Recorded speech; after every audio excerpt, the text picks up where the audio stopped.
मात्र एक बेलपत्री का पत्ता, जिसके भीतर ब्रह्मा भी है, विष्णु भी हैं, शिव भी हैं, और इस बेलपत्री के बीच वाली पत्ती से लेकर जहां दो पत्तियां रहती हैं, उस पत्ती के बीच में जो गैप होता है डंडी का, इसमें 64 योगनियां भी हैं।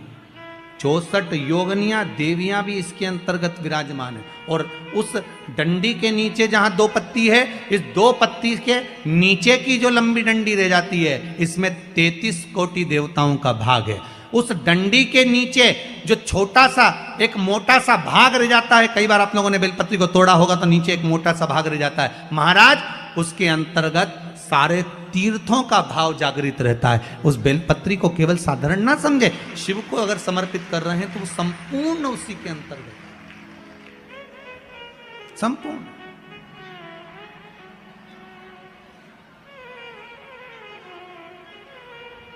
केवल आप लोगों ने बेलपत्र अगर कभी शिव जी पे चढ़ी हुई, हम तो कई बार निवेदन करते हैं कि आप उसका सेवन हफ्ते में एक बार, जिसको भी शुगर हो, बीपी हो, थायराइड हो, हफ्ते में एक बार शंकर जी पे चढ़ी हुई बेलपत्र अवधूतेश्वर महादेव के नाम से, कौन से महादेव? अवधूतेश्वर महादेव के नाम से खाना प्रारंभ कर देना चाहिए, हफ्ते में एक बार। और जिसके भी घुटने में प्रॉब्लम रहती है या डॉक्टर ने बोल दिया कि घुटना बदलना पड़ेगा, तो उनके लिए निवेदन है, शिवरात्रि के दिन रात्रि को 12 बजे शंकर जी पे चढ़ी हुई बेलपत्र, भगवान शंकर पर चढ़ी हुई बेलपत्र, शिव जी के मंदिर पर ही बाहर खड़े होकर शिखर का दर्शन कर कर उस बेलपत्र को चबा चबा कर खा लीजिए। घुटना बदलने की जरूरत नहीं पड़ेगी, कभी भी घुटना बदलने की जरूरत नहीं। और कई लोगों ने प्रैक्टिकल करके देखा है, आपके बीच में ही लोग बैठे होंगे, बहुत सारे आपके भीतर बैठे होंगे। भगवान भूत भावन भूतेश्वर मेरा शंकर, मेरा कैलाशी, मेरा अविनाशी, मेरा शिव है, इस मृत्यु लोक का देव। पर दुनिया के लोग न जाने क्यों कहे हम कृष्ण वाले हैं, हम श्री जी वाले हैं, हम शंकर के मंदिर नहीं जाते। वो कोई कहता हम नारायण वाले, हम शंकर को नहीं मानते, हम शंकर का प्रसाद नहीं लेते, हम शंकर के मंदिर नहीं जाते। भगवान को ऐसा बांट दिया, ऐसा बांट दिया कि शंकर के दरवाजे को जाने को तैयार नहीं होता। तो किसी ने एक बार पार्वती जी ने शिव जी से पूछा, भोलेनाथ जी कोई तुम्हारे मंदिर में नहीं आता, कोई तुम पर जल नहीं चढ़ाता, कोई तुम्हें नमन नहीं करता, सब ये मंदिर जाना, नारायण के मंदिर जाना, वो मंदिर जाना, वो देवता को रिझाना, वो देवी को रिझाना, पर तुम्हारे को कोई नहीं रिझाता। शंकर भगवान बोले मत रिझाने दे, अपने को कोई दिक्कत नहीं, अपन तो शांति से बैठे रहो। मेरे ससुर ने मुझे श्राप दिया है, दक्ष प्रजापति ने, ए शंकर मैं तुझे श्राप देता हूं कि तू शमशान में निवास करेगा। शंकर भगवान बोले उस दिन से मैं बड़ा प्रसन्न हूं, क्योंकि मैं शमशान में रहता हूं। आज किसी का भी भजन कर ले, चाहे ये राम कहे, चाहे ये कृष्ण कहे, चाहे देवी कहे, चाहे दत्त कहे, इसकी मर्जी पड़े, जितना देवी देवता पूछता फिरे, पर आखिरी में मरने के बाद तो मेरे पास आएगा ना, तब निपट लूंगा। बस उस दिन का इंतजार है। और जैसे ही मेरे पास आया, ऐसी लकड़ी में जलाऊंगा गीली कि 3 दिन ठंडा नहीं होने दूंगा। जिस पुराण को हम श्रवण करने के लिए बैठे हैं, ये पुराण कोई साधारण सा नहीं है, इसको कोई साधारण सा ना समझ। भगवान शिव की जब कृपा होती है, करुणा होती है, दया होती है, तब जाकर कहीं आप भगवान शंकर की अविरल भक्ति और मुक्ति की पथ को निश्चित करने वाली शिव महापुराण की कथा श्रवण कर पाते। भगवान देवाधिदेव महादेव, करुणा सागर भगवान शंकर, दया सागर, जिन्होंने आप सबको यहां पर आमंत्रित करा, कहीं भोले बाबा की दया और उदारता ही है जो पूरे शहर सीहोर में ऐसा कोई भवन नहीं है जिसमें आप लोग नहीं है, ऐसा कोई भवन नहीं जहां आप लोग। और शहर तो शहर, पूरे नगर में, पूरे गांवों में, खेड़ों में, क्षेत्र में। और एक निवेदन आप सभी से, जितनी देर की कथा है आप लोग उसको स्मरण कर कर श्रवण करें और अपने जीवन को सार्थक बनाएं। बाबा देवाधिदेव महादेव ने ये करुणा करी है, कृपा करी है, दया करी है, जिसको हम अपने जीवन में उतार सकते हैं। बस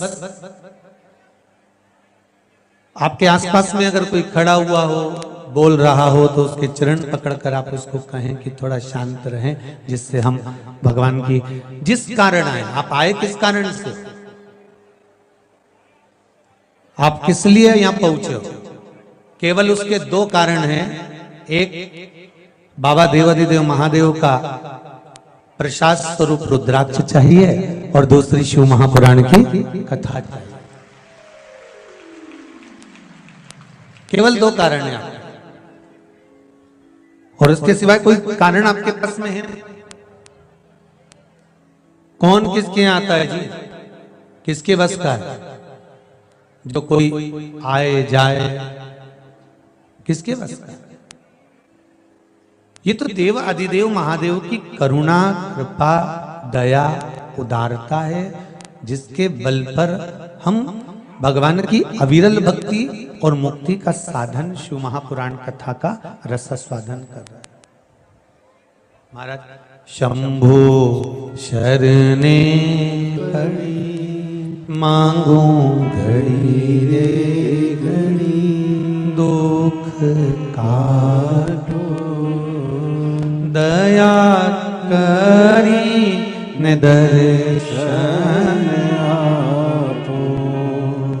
शंभो शरणे घड़ी मांगू घड़ी रे घड़ी, दुख काटो दया करी ने दर्शन आपो। बाबा से केवल एक निवेदन, एक प्रार्थना, और बाबा से केवल एक विनती, हमारे जीवन की एक सार्थक, कि तेरा ही दिया मैंने खाया पिया है, तेरा शुक्रिया है, तेरा शुक्रिया है। मुझे भोले बाबा ने बहुत दे दिया है, तेरा शुक्रिया है, तेरा शुक्रिया है। ये जायदाद दी है, औलाद दी है, मुसीबत में हर वक्त इमदाद दी है, तेरा ही दिया मैंने खाया पिया है, तेरा शुक्रिया है, तेरा शुक्रिया है। उसकी कृपा ना हो तब तक कोई कार्य हो ही नहीं सकता।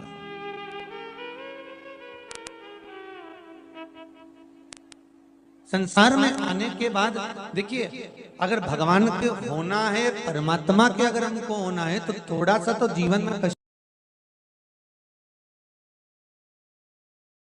वैकुंठ चतुर्दशी का जो दिन है महाराज, इस दिन रात्रि को 11 बजे से लेकर 12:30 के बीच में दीपदान होता है, और 14 दिए का दान होता है। इसमें 14 दीप,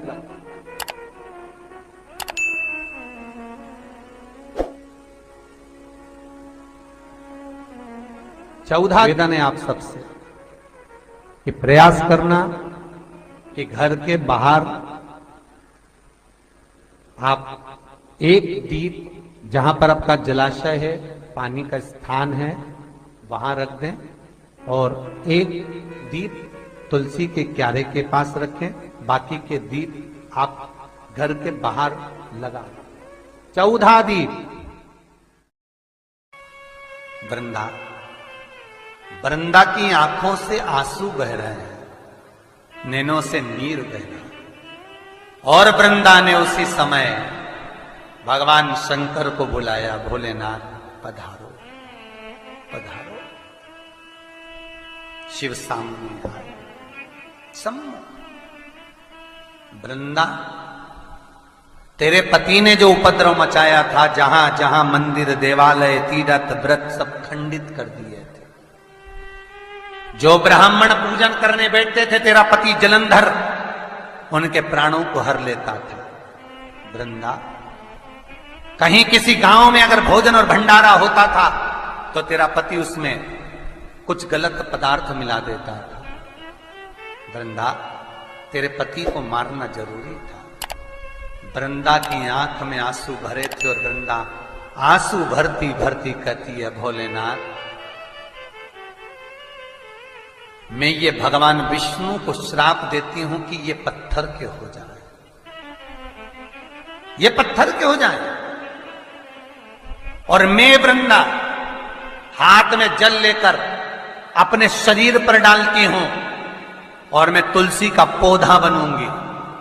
पर भोलेनाथ, हे शंकर, हे शंभो, हे त्रिकालदर्शी, हे कैलाशी, मैं तुलसी कभी आप पर नहीं चढ़ूंगा।